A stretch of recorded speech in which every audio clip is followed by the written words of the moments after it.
for us to not try to spread it, but not get any pay in return for that. It's just a very negative situation. A Denver mattress company employee now demanding back pay after coronavirus kept him off the job for weeks. Without any income, you can't provide for your family.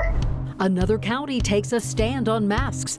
And tonight we're clearing up the confusion where and when you have to wear one. There has been a lot more research that does show it does make a difference, both for me to wear it and for both of us to wear it. And a new CDC study is out to prove masks work.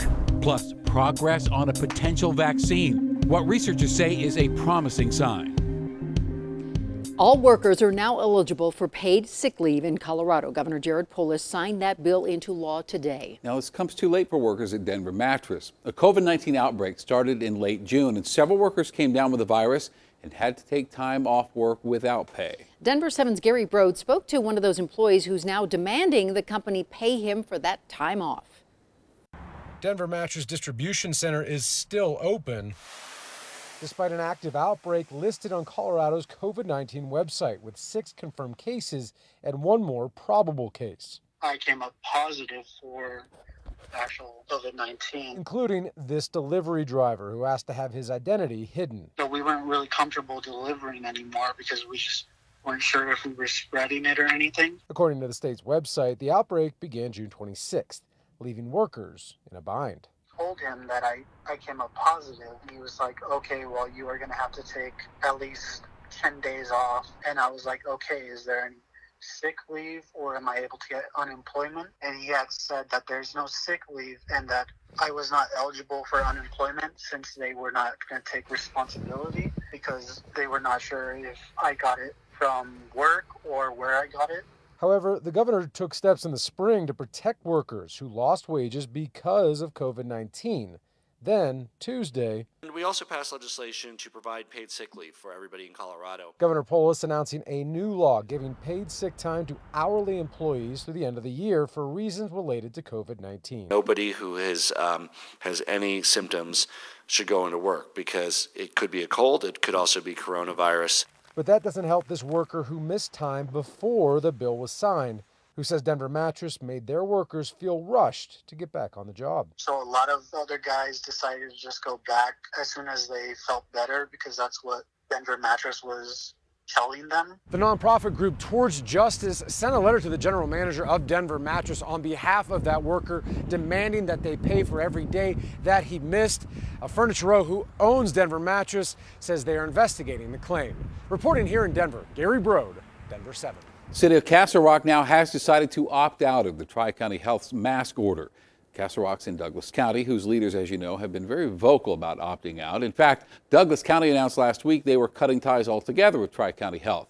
Now, Castle Rock leaders cite low numbers as a reason a mask mandate is not needed there. And they also say they think that more than 75% of their residents already wear a mask. After a contentious discussion in Glendale, that city did not make a decision about opting out. Glendale is in Arapahoe County, and unlike Douglas County, Arapahoe County has supported Tri-County's mask mandate, which is set to go into effect July 24th. And also, just in the last 20 minutes, we learned that Broomfield voted tonight to implement a mask mandate. This is for both the city and the county. And before today, Jefferson County only recommended masks. And today, Jeffco took a stance and mandated masks following a spike in cases. It went into effect this evening. Denver7's Andy Guajardo shows us what to expect and also what residents think.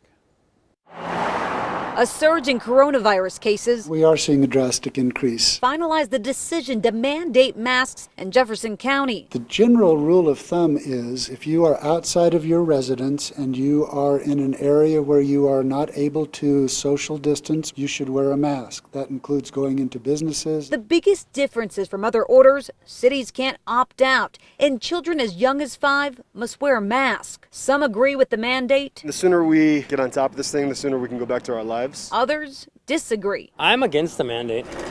But they all agree keeping track of the variances can be confusing. Which county should you, which county shouldn't? I think it's confusing, and from my personal opinion, it shows that nobody knows what the heck they're talking about, and they should probably all come together and come to an agreement. The governor says he wants to let counties decide. The local efforts are always going to be the most effective because They are on the ground and tailored to the local situation. They have local enforcement capabilities behind them. For those who question the effectiveness of masks, there's research that has showed those states that have mandates have seen cases go down. Those states that have just strongly encouraged wearing them have seen cases go up rather dramatically. Addie Guajardo, Denver 7. The CDC published a report today in coordination with the Journal of the American Medical Association that said if everyone wore a mask, we could get this health crisis under control in 4 to 8 weeks. According to that study, positive rates can decrease in populations with mask wearing. The CDC looked at more than 135 clients who spent at least 15 minutes with 2 symptomatic hairstylists. Those 2 stylists eventually tested positive for COVID-19, but until they got the positive test result, they kept working. And during that time, both the stylists and customers wore face masks. And the study found no secondary cases were reported while the stylists were symptomatic. An RTD driver is voicing her concerns to Denver7 about masks or the lack thereof. Laura Vigil drives a number of bus routes for RTD, and she says she just doesn't feel protected. Not everyone's wearing a mask on buses or trains, even though it's asked of them. She can't force people to wear masks unless RTD changes its policy. Unlike a business, RTD says an operator cannot refuse service to someone not wearing a face covering. Respect others and wear a mask because, we're bringing this home to our families and it's scary. In a statement to Denver7, RTD says when someone boards without a face covering, operators can ask the customer to wear one. However, operators are also instructed that their first priority is to focus on operating the vehicle. Governor Jared Polis said today that we cannot be complacent. He said cases in Colorado are growing slowly but consistently.